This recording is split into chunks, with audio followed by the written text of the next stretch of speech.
This is Resonance 104.4 FM, flipping marvellous, as I'm sure you're aware. I'm Nick Hennigan, and welcome to another slice of Literary London, where we actually are going to well, we're staying in London, but we're talking about New York, amongst other places. Yeah, we are. We're also as well in Vision as well. Oh, if you're listening in stereo, you can probably see that. Yes, we're in Vision as well on bohemianbritain.com. And it's a great pleasure to welcome Esme White. Hello, Esme. Hi, Nick. Hello. Thank you so Hello. much for having me. Oh, it's brilliant. No, thanks for coming on. So, well, we have a bit of a history, don't we, really, when it comes down to Yeah, a history we've that's, known each other. yeah, around a pub called the Raven in Hammersmith. That's kind of where we first kind of got to know each other. But I'm fascinated with your kind of whole story because would you sing a songwriter, really, I suppose? Would you Yeah, describe yourself? Yeah. And more exciting, you've got a single coming out. I Hooray! do. Yeah. Woohoo, this Friday. And it's called Pearly Gate Crashers. And I think I heard a version of it a while ago. It's brilliant. So just tell us a bit about the song first of all. Yeah, the song is basically it's a story song about dying and going to heaven and realizing that God hasn't been letting anyone in for a very long time. And so it's meant to be sung by like the choir of characters who are like locked outside of heaven. Yeah, so it's a general frustration song. I wrote it right as like lockdown was lifting for the last time, so like a year and a half ago, I think, something like that. And wrote I was it kind of like just put a lot of my frustration about everything being stagnated into a song, which was like yeah, just a sort of story to express how frustrated I felt at the time. So yeah. Yeah, it's a great premise. And we can tell from your accents, to quote Sting, you're not from these parts. I'm an alien. Yeah, I'm a I'm a legal alien. I am a legal alien. Yeah. I'm from New York City, born and bred. But I've been over in London for the past 4 years or something like that, I think. I did come over illegally at first, but then I liked it so much that I went back and got a work visa. Yeah. So yeah. That's called coming for a holiday, I think, the first bit. Yeah. Going for a The holiday. first, well, I kind of came here on a holiday and I thought it would be easier to get illegitimate work and it really wasn't. So And what attracted you to? I mean, was it just you thought I'll go for a holiday and then, oh, blimey, this is interesting? Because New York's a fairly vibrant, happening place as well. yeah. I felt quite claustrophobic there, I lived there my whole life and I knew like so many people there and I went to school for printmaking, like etching and stuff like that. And I just knew too many people from that. And also for my final etching project for school, this my mom's ex-boyfriend is this printmaker named Morris Payne, and he's a master printmaker, and he's from Hammersmith, and he offered for me to stay in his house for free after school in London. So that's kind of what promoted me to come over here. And plus, my dad is Canadian, so I could get a work visa through that. So it was kind of just like random, Like I didn't like have any attraction to London at first as a city. Yeah, I suppose, and of course, printmaking is quite big around these parts, around West London. Or William, Yeah.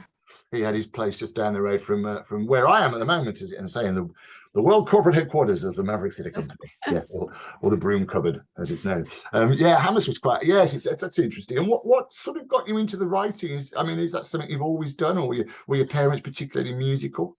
I was kind of like I was not particularly musical, but my parents are both creative. They're like photographers, and I was always just like pushed to follow like my creative instincts from a young age. Usually it was drawing, but I got really into like stories, writing stories and stuff and poetry from a young age. And I did a bit of singing in high school for like a I was a like I was in a punk band. It wasn't really anything concrete though. But when I came over to London, I think I I basically one of the first things I did when I came over here was buy a really old janky guitar, and I just started reteaching myself the limited kind of guitar that I knew, and just playing around with melodies. I wasn't doing anything like concrete though until lockdown, because I think that really gave a lot of it gave a lot of people a time to reset and focus on passions that they weren't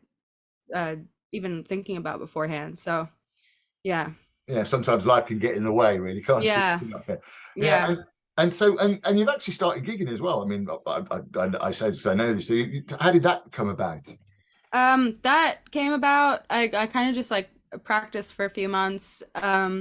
I started going to open mics and was lucky enough to get like really good encouragement from there's a really great musical community here, especially for like folk music and sort of acoustic acts, which I never found that in New York as much. I think that's a lot more electronic or something like that.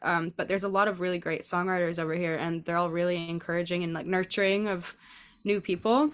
So yeah, one of the like best places I've gone to is definitely the spiritual bar in Chalk Farm, because they had an open mic and I just did that, even though even though I think I was pretty bad at that one, but um they've like really encouraged me to keep going in the past year. So How important is that encouragement, do you think, in early careers? I mean, 'cause in a sense, it's still relatively early for you, isn't it? I mean, yeah, how important is that encouragement? And how do you think you would have done this if had your parents not particularly been artistic as a young woman yeah. that's I can't answer the second question because it's literally such a big part of my upbringing. Like my dad would like force me to draw like every day, stuff like that. So he wasn't particularly, he was a very creative person, but he kind of had a lot of pent up creativity. I think like he was a house painter. So like he like with stuff like that. So it's like I guess a creative parent who isn't able to do it themselves, so they force their kid to do it a little bit.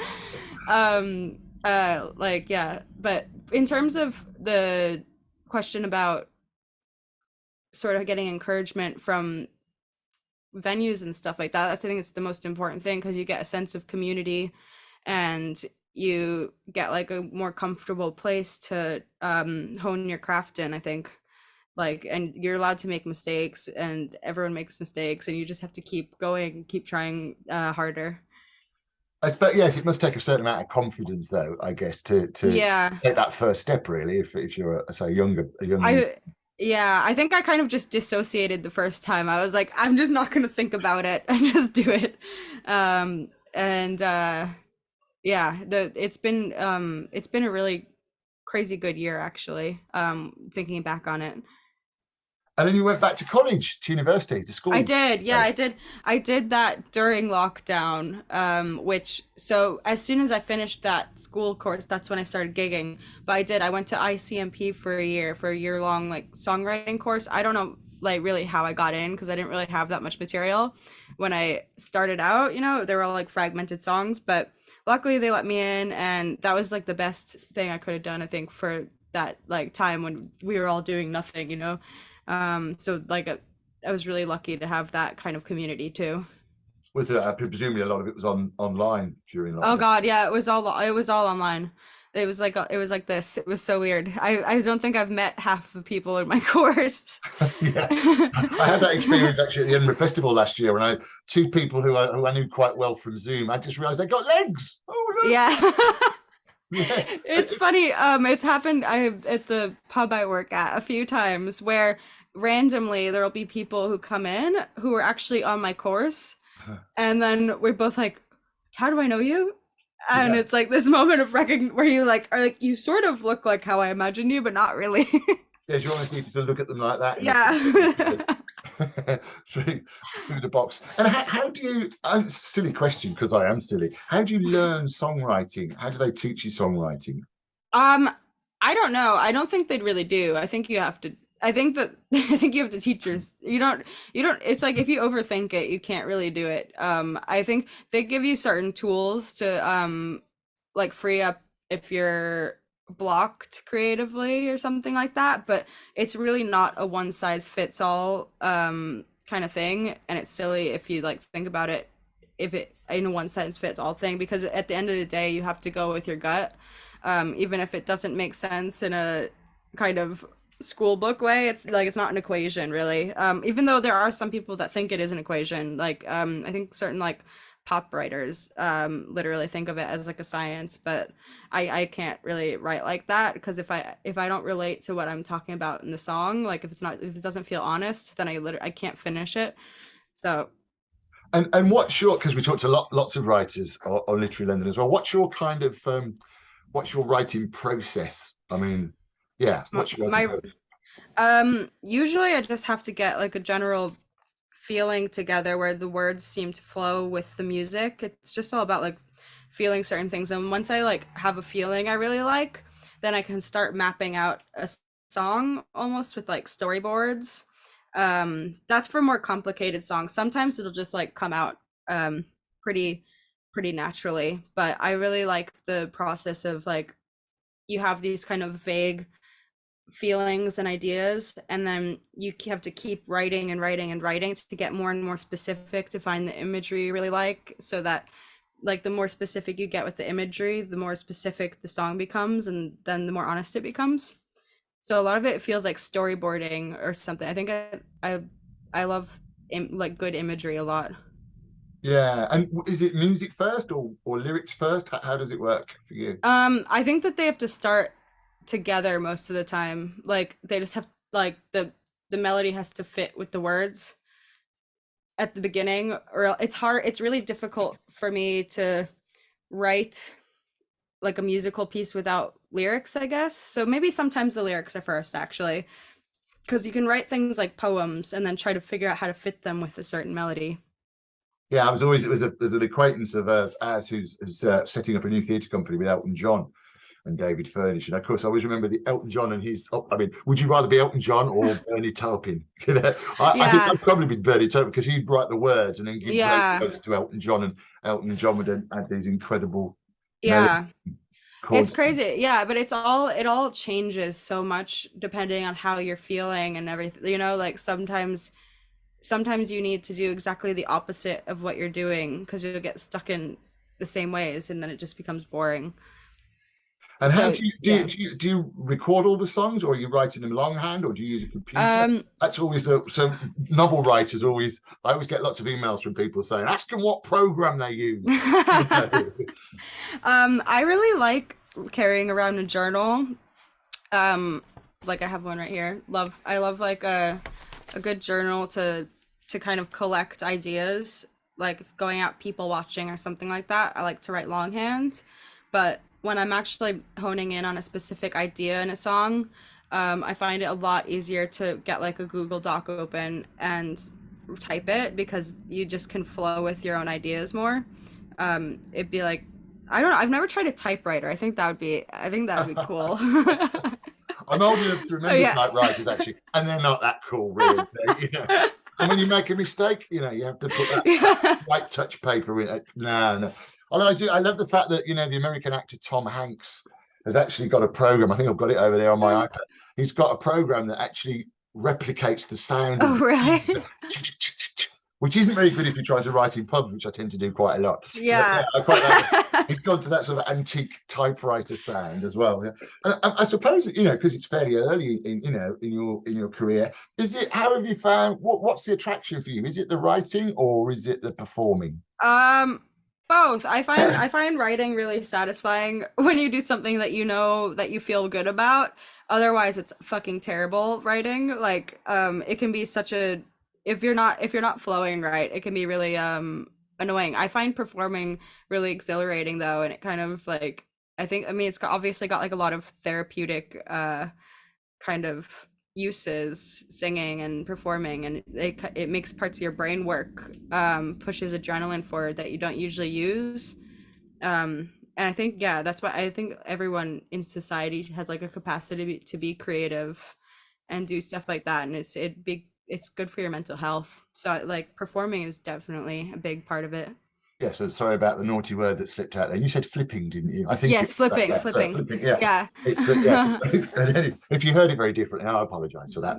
It's a radio station before the what do you call it, the watershed. I'm Nick Hennigan. This is Literary London on Resonance 104.4 FM.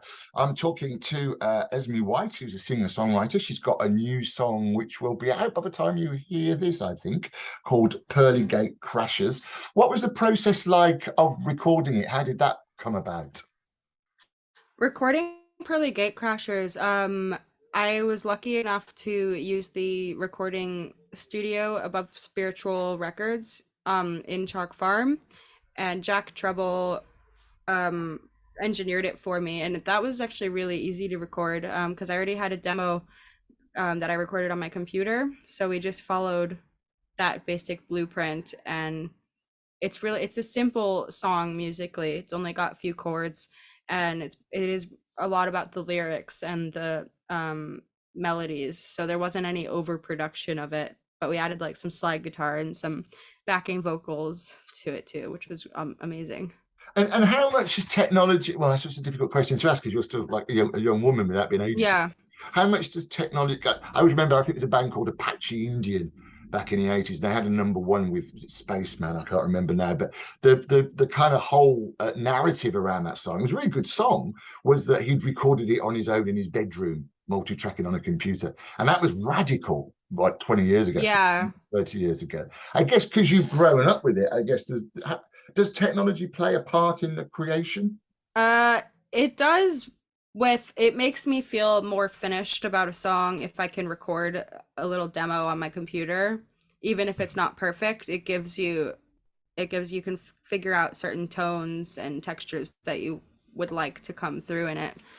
And it's because I think our world right now with music, we hear most music in a non-live setting, so it is kind of essential to have those recorded versions of songs, uh, just because our brains are so ingrained to listen to music in that way right now.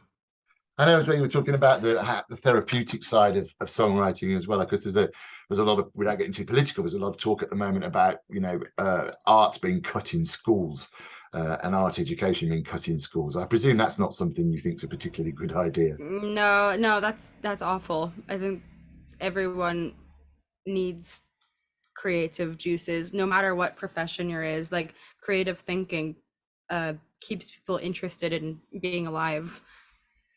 Yeah, absolutely. And now I sort of did slightly warn you, but you've got Yes, your guitar there. I And so do. can you do what can you do can you do something for us so we can see you in action? And what's the guitar as well? I think I know the answer to this. It's a Takamine. Yeah, and you like that particularly. It's a Takamine. I don't know how to pronounce it really. New Yorker. It's my first guitar over here. Basically, I like when I started gigging over here. I didn't have a guitar, so this was a emergency buy last year. Well, and what are you going to do for us Maybe now? I'll do the. Should I do the single? I'll do a Sure. version of it. Yeah, I'll try. I'll do that now and Okay. get a I'm gonna taste of it. mute myself as well so I don't Okay.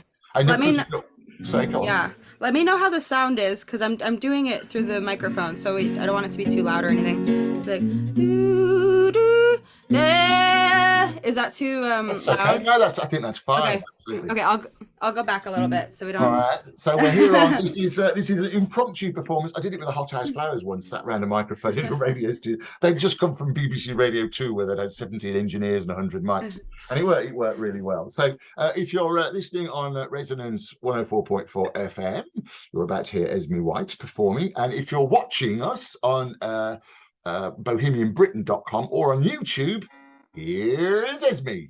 Take it away, baby.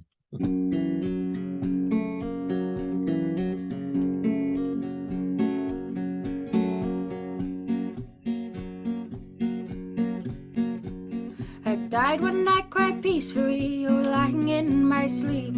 I prayed the Lord, the Lordy Lord, I prayed the Lord my soul to keep. I wandered through the clouds, and much to my surprise, I saw before the pearly gates a mob of souls with wild eyes, booze hounds and housewives, some rich and some poor, a tea party of vagrants, so knocking at the door like knock, knock, knock, knocking at the door, oh knock, knock, knock, knocking at the door. And there is God in all his glory, sitting on his throne of our broken human stories. There is, and he says, I'm not letting you in. Your race of broken cages filled with shame and sin. And all the old ladies sing, if you don't let me into heaven, I'll just burn it down, 'cause I've done my time in hell, yeah. If you don't let me into heaven, I'll just burn it down, oh yeah. I may be human, but that's not on me, that's on human. Yeah, I may be human, but that's not on me, that's on human. Oh, on this side of heaven there are many pretty souls who work their life night and day only to pray their way into a place where God says, oh go to hell, I wish you well, I wish you well, but go to hell, I wish you well. And sneaking through the side door I saw many suited snakes making shady deals with angels to get into the pearly gates. And there is God in all his glory, sitting on his throne of our broken human stories. There is, hiding in his castle, who has the nerve to create life and then call it a hassle. And all the old ladies sing, if you don't let me into heaven, I'll just burn it down, 'cause I've done my time in hell, yeah. If you don't let me into heaven, I'll just burn it down, 'cause I've done my time in hell. Oh, my time in hell. Oh, oh, oh, yeah. I may be human, but that's not on me, that's on human. Yeah, I may be human, but that's not on me, that's on you, man.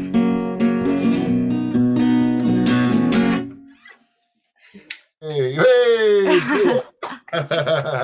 Well done, that's fantastic. That's got to be the most basic recording of that song that anyone's going to hear. That's brilliant. Esme White singing Pearly Gate Crashers live, as 'twere, on the old Zoom call. Actually, it's not a bad quality song.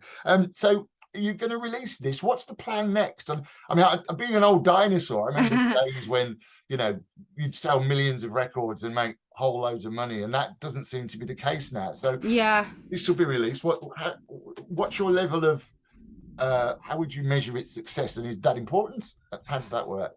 I'm not sure. I've never actually self-released any music, so it's all new to me too. I guess I'm just hoping that a few people resonate with the lyrics.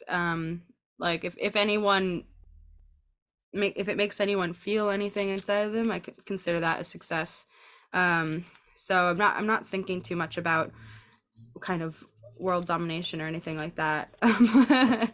And yeah, hopefully I'll get to like just keep performing in the next few months. And I'm also like recording. I'm gonna try and record an EP right now, so I'll release that afterwards.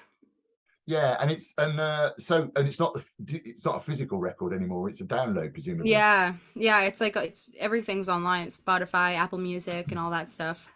We're actually on Spotify as well. So say hello, Spotify. Did you hear Hello, that, Spotify? We're on. Spotify. Yeah, that's how, I'm still looking for the 70s. And so, what about you? Presumably, you'll continue gigging. How's that side Yeah. of things going? Yeah, the gigging is going great. I'm gonna start doing stuff with a band soon. Just because it like having a kick beat or something like that really does serve the song a lot. But keep gigging, just keep on working. kind of new to like all this like vocal technique and stuff like that. So a lot of it is just keep practicing, keep trying to get better. Yes. And any plans to perform back in New York?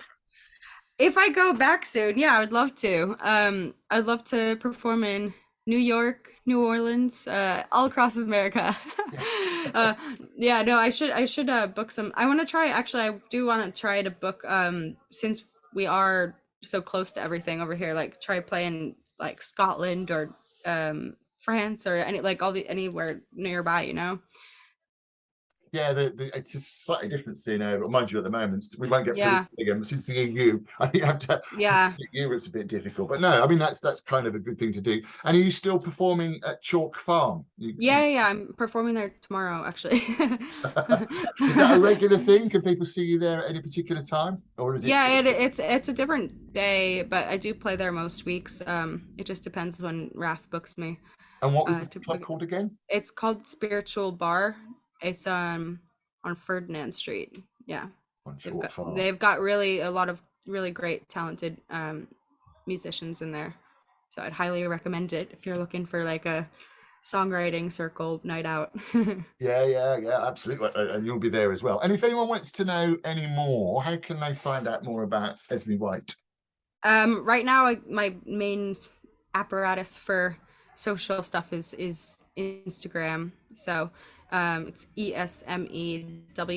ESMEWHITE_, and that's my Instagram. And soon my Spotify is gonna go live, so that'll be cool. And where can if anyone wants to download the song, that would be That'll be on Spotify, Apple Music. It's going through pretty much everything. yeah. So yeah, Brilliant. I'm gonna And so yeah. and what about the excuse me, I think my email's just kicked on again. Be quiet. So what does the immediate future hold then, presumably? You're going to carry on working? Yeah, carry on working, keep writing. Right now, I think my biggest goal is to finish recording uh, like some follow-up singles or an EP, which I've started doing, just to get more music out there and then apply to play at festivals and stuff next year. Yeah, I was going to suggest the yes, because the festivals they've got some quite Yeah, interesting opportunities there, aren't there? I think. And as a they solo do that performer, ever. There's a what? as a solo performer, Oh it's, yeah. you don't have to play Yeah. with a band. You know, you don't. They've got a lot of great. I'm still new to all this stuff, but it seems like there's a great kind of emerging artists sort of stages at a lot of even big festivals like Glastonbury and stuff like that. But there's so many small festivals around here too that are good for like folk and Americana. So that's like really exciting. Yeah. Oh well, I wish you all the luck. We've almost run out of time. I can't believe it. So when are you going? When are you going back to the States? Your mum's still in America, is she? She's still in New York. Yeah, my mom's in New York. She's in Harlem. I haven't planned anything. Hopefully I'll go back. I'm actually planning I want to go to New Orleans in February. So cuz I want to go somewhere warm. I've got loads of family friends down there. And the music's great there. So I'm gonna try and go to New Orleans in February. That's my next. Maybe I'll meet my mom there. Yeah, but it's not when's Mardi Gras. Not when does that? It's not February. It's close by there. Yeah, it's February, March. Maybe I'll go for. I've never been to Mardi Gras there. I've been to like a Crew de Vue thing, but I've never been to. Yeah, I've been to Carnival there, but I've never been to Mardi Gras actually. Yeah. Oh, that'll be fun. I mean, no, I've never been either. I think newest I've got was Tennessee. I think something like that. But oh, thank you so much for your time, Esme Thank you White. so much. The single's called Pearly Gate Crashers. Esme White. That is your name, is it? Your professional name? Yes, it is. Yeah. You're like, what's your name? So available on all good platforms. Thanks so much for your time. I shall perhaps see you later on for the wee pint. I'm not. Yes. That is the connection at the start. Actually, we do. Yeah. I know the pub very well. Yes. So, and I hope it goes really well, and we'll have to do it again when you've got the EP sorted. Yeah. Yeah, definitely. Come in and have another chat. So thank you for your company. That's all we've got time for this time, and I'll see you next time on BohemianBritain.com and on YouTube. Thank you very much, Esme. This Thanks, Nick. is Literary London on Resonance 104.4 FM.